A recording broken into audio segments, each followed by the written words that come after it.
Praise the Lord. प्रभु के नाम की स्तुति हो। आज हम पढ़ेंगे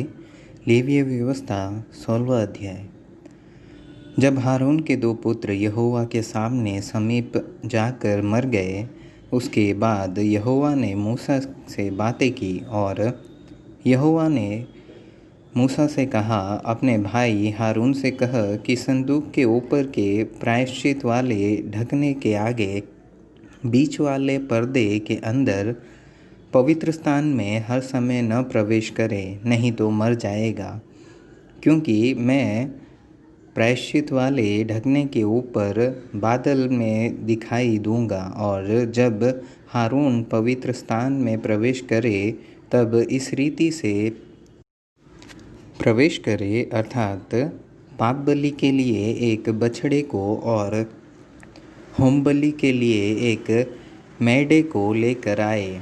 वह सनी के कपड़े का पवित्र अंगरखा और अपने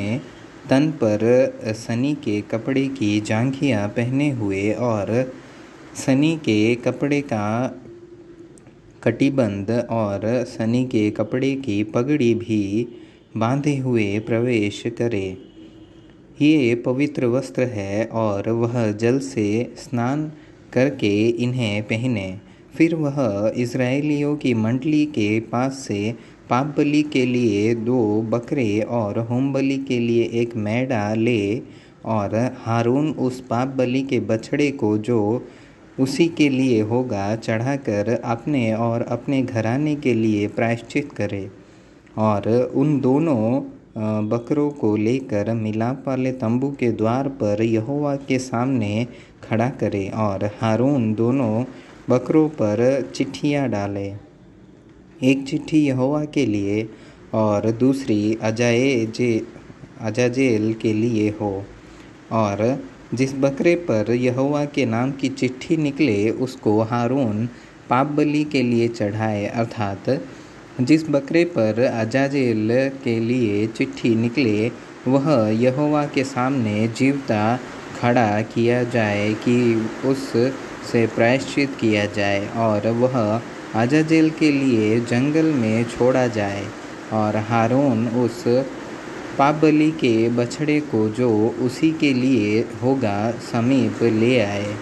और उसको बलिदान करके अपने और अपने घराने के लिए प्रायश्चित करे। और जो वेदी यहोवा के सम्मुख है उस पर वे जलते हुए कोयले से भरे हुए धूपदान को लेकर और अपनी दोनों मुट्ठियों को फूटे हुए सुगंधित धूप से भरकर बीच वाले पर्दे के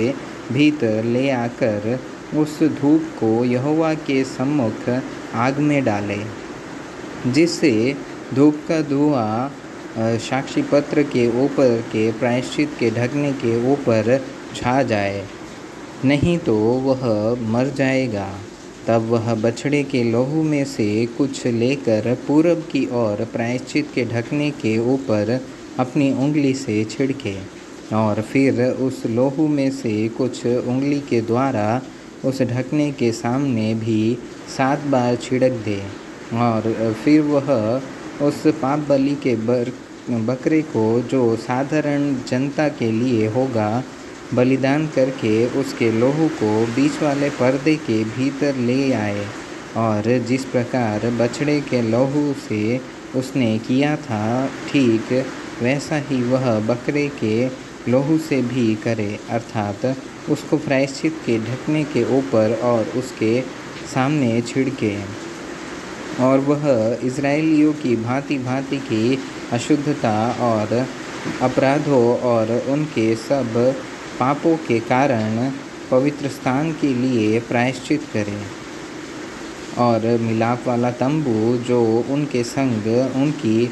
भांति भांति की अशुद्धता के बीच रहता है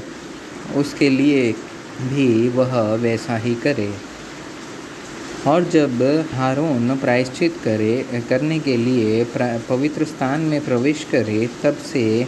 जब तक वह अपने और अपने घराने और इज़राइल की सारी मंडली के लिए प्रायश्चित करके बाहर न निकले तब तक कोई मनुष्य मिलाप वाले तंबू में न रहे। फिर वह निकलकर उस वेदी के पास जो यहोवा के सामने है जाए और उसके लिए प्रायश्चित करे, अर्थात बछड़े के लहू और बकरे के लहू दोनों में से कुछ लेकर उस वेदी के चारों कोनों के सींगों पर लगाए और उस लहू में से कुछ अपनी उंगली के द्वारा 7 बार उस पर छिड़क कर उसे इस्राएलियों की भांति भांति की अशुद्धता छुड़ाकर शुद्ध और पवित्र करे। और जब वह पवित्र स्थान और मिलाप वाले तंबू और वेदी के लिए प्रायश्चित कर चुके, तब जीवित बकरे को आगे ले आए और हारून अपने दोनों हाथों को जीवित बकरे पर रखकर इस्राएलियों के सब अधर्म के कामों और उनके सब अपराधों निदान उनके सारे पापों को अंगीकार करे और उनको बकरे के सिर पर धरकर उसको किसी मनुष्य के हाथ जो इस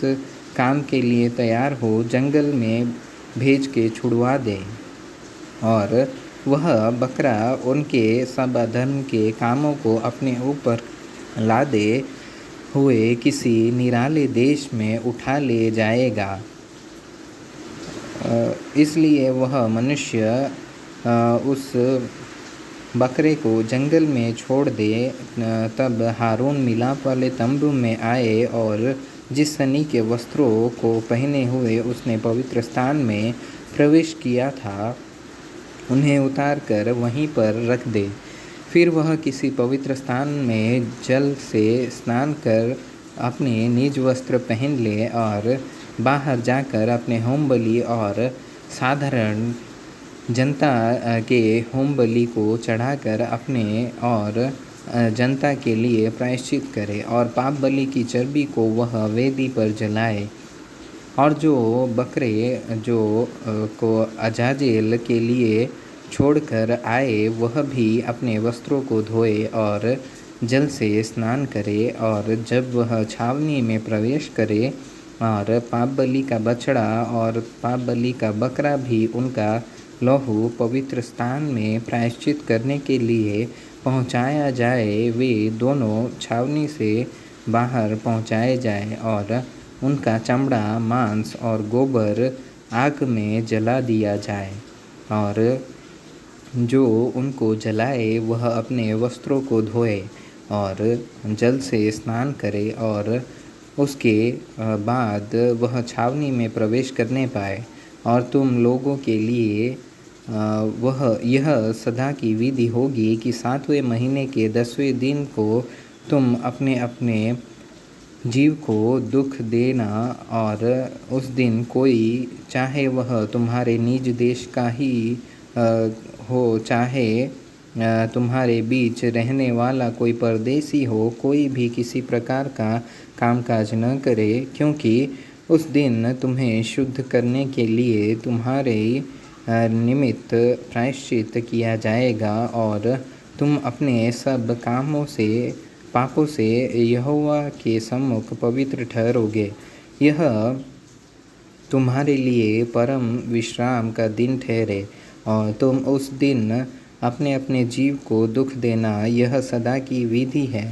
और जिसका अपने पिता के स्थान पर याजक पद के लिए अभिषेक और संस्कार किया जाए, वह याजक प्रायश्चित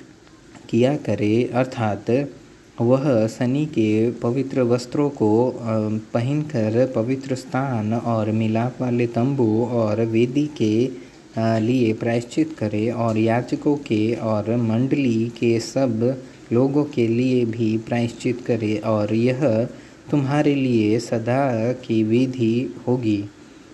कि इस्राएलियों के लिए प्रति वर्ष एक बार तुम्हारे सारे पापों के लिए प्रायश्चित किया जाए, यहोवा की इस आज्ञा के अनुसार जो उसने मूसा को दी थी। हारून ने किया।